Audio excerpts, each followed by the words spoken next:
হল সংস্কার সহ সিঙ্গেল স্ক্রিনে টিকিটিং চালু না হওয়া পর্যন্ত হল মালিকদের ছবি না দিতে প্রযোজকদের আহ্বান জানিয়েছেন আরশাদ আদনান।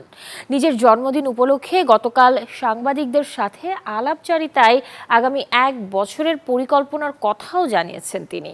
এই প্রযোজক বলেন, শাকিব খানের পাশাপাশি নতুনদের নিয়েও এখন কাজ করছেন তিনি। যত কথা রাখা ছিল এই বুকে জমা। প্রযোজক সংকটে যখন ভুগছিল দেশের চলচ্চিত্র, তখন প্রিয়তমা ও রাজকুমার নির্মাণ করেন আরশাদ আদনান। শাকিব খানকে নিয়ে তৈরি তার এই দুই ছবি শুধু সাফল্যই পায়নি, অন্য প্রযোজকদেরও নির্মাণ করেছে উৎসাহী।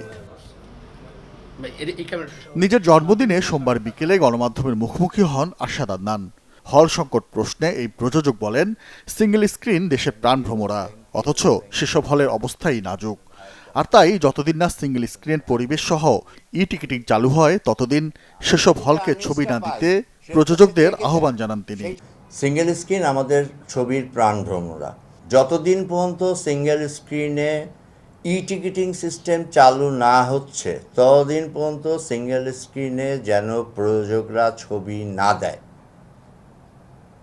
এই আহ্বান আমি করব। টিকিটিং সিস্টেম চালু না হওয়া পর্যন্ত সিঙ্গেল স্ক্রিনে ছবি দিয়ে টাকার মুখ কেউ দেখতে পারবে না। পৃথিবীর কোনো দেশে এভাবে ব্যবসা হয় না যে ৮০,০০০, ৯০,০০০, ৭০,০০০, ১ লাখ টাকা দিয়ে গেলাম, বাস তারপরে আমি কত টাকার বেচতেছি, কত টাকা করতেছি, আমরা নোবডি নোজ দ্যাট। এইভাবে তো ইন্ডাস্ট্রি চলতে পারে না। কথা হয় মাল্টিপ্লেক্স নিয়েও। বলেন, প্রতিযোগী আর নীতিমালা না থাকায় যা ইচ্ছা তাই করে যাচ্ছে দেশের মাল্টিপ্লেক্সগুলো। মাল্টিপ্লেক্সে কোনো নীতিমালার মধ্যে নাই। যেমন মাল্টিপ্লেক্সের ওনারা যে রেশিওতে টাকা দেয়, ওনারা অ্যাডমিশন ফি হিসাবে আমাদের সাথে চুক্তি করে, তারপরে ওনারা টিকিট 450 টাকায় সেল করে, আবার কোনো টিকিট 700 টাকায় সেল করে, কোনো টিকিট 1200 টাকায় সেল করে। তারপরে ওনারা সব কেটে কুটে আমাকে অ্যাডমিশন ফি দেখায় একটা, ওইটার থেকে 50% টাকা দেয় ফার্স্ট উইকে, 45% টাকা দেয় সেকেন্ড উইকে, 40% টাকা দেয় থার্ড উইকে।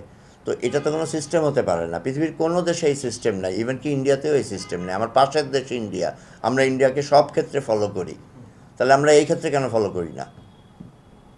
কারণ কি জানেন? মনোপলি। এই প্রযোজক বলেন, আগামী রোজার ঈদে নতুন ছবি মুক্তি দেবেন তিনি। তার আগে টিকিটিং এর পাশাপাশি গুরুত্ব দেবেন হল সংস্কারে। নিজেই সংস্কার করবেন 30টির মতো সিঙ্গেল স্ক্রিন। আমি 30টা হল নিয়ে একটা পাইলট প্রজেক্ট শুরু করতে যাচ্ছি।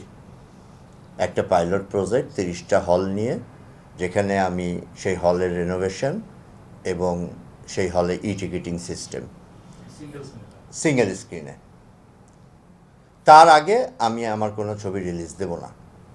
আমি সামনের রোজার ঈদে আমি ছবি রিলিজ দিব, তার আগে আমি হলের রেনোভেশন এবং টিকিটিং সিস্টেম এনশিওর করে দেন আমি ছবি রিলিজ দেব। নতুন ছবি নির্মাণের প্রশ্নে আরশাদ আদনান বলেন, দুটি ছবি চূড়ান্ত হয়েছে। শরীফুল রাজ ও ইথিকা পালকে নিয়ে সাহেব নামের একটি ছবি প্রযোজনার পাশাপাশি নারীকেন্দ্রিক একটি অ্যাকশন গল্পের সিনেমাও বানাবেন তিনি। এছাড়া শাকিব খানকে নিয়েও জানালেন তার পরিকল্পনা। লেডি অ্যাকশন মুভি একটা, মাল্টিকাস্টিংয়ের মুভি একটা বানাচ্ছি, আর নতুন কাস্টিং নিয়েও আমি একটা ছবি বানাচ্ছি। আমি দুটো ছবি বানাচ্ছি। আমি একটা ছবি বানাচ্ছি সাহেব নাম, শরীফুল রাজকে নিয়ে, যেটা সামনের রোজার ঈদে আসবে। নায়িকা ইথিকা পাল। শাকিব খানের তুফান ছবিটা রিলিজ হোক, ভালো যাক, দেন তারপর আমি শাকিবের সাথে বসবো, শাকিবের সাথে নেক্সট কাজের পরিকল্পনা নিয়ে। ইনফ্যাক্ট শাকিবের সাথে যে কাজটা করব সেটার স্ক্রিপ্টিং চলছে। আলোচনা উঠে আসে অনুদান প্রসঙ্গ। আরশাদ আদনান বলেন, সরকারের অনুদান প্রদানের প্রক্রিয়ার পরিবর্তন এখন সময়ের দাবি।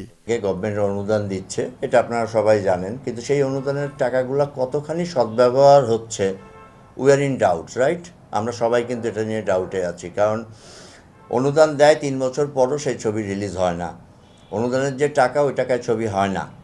তখন সে একটা প্রযোজক খুঁজতে থাকে, সেই প্রযোজকের কাছ থেকে টাকা নিয়ে ছবি বানিয়ে সেই ছবি রিলিজ দিয়ে সে কিন্তু আর অনুদানের ছবির তকমাটা তখন আর থাকে না। তখন ওটা প্রযোজকের ছবি নাকি অনুদানের ছবি, এরকম একটা বৈষম্য সৃষ্টি হয়। এই জিনিসটা চেঞ্জ হওয়া দরকার। অনুদান হলে অনুদানের টাকা বাড়ানো দরকার, সেটা অনুদানের ছবিই থাকবে। নিজের জন্মদিনে বাংলা চলচ্চিত্রের মঙ্গলে গণমাধ্যমের সহযোগিতা চেয়েছেন প্রযোজক আরশাদ আদনান।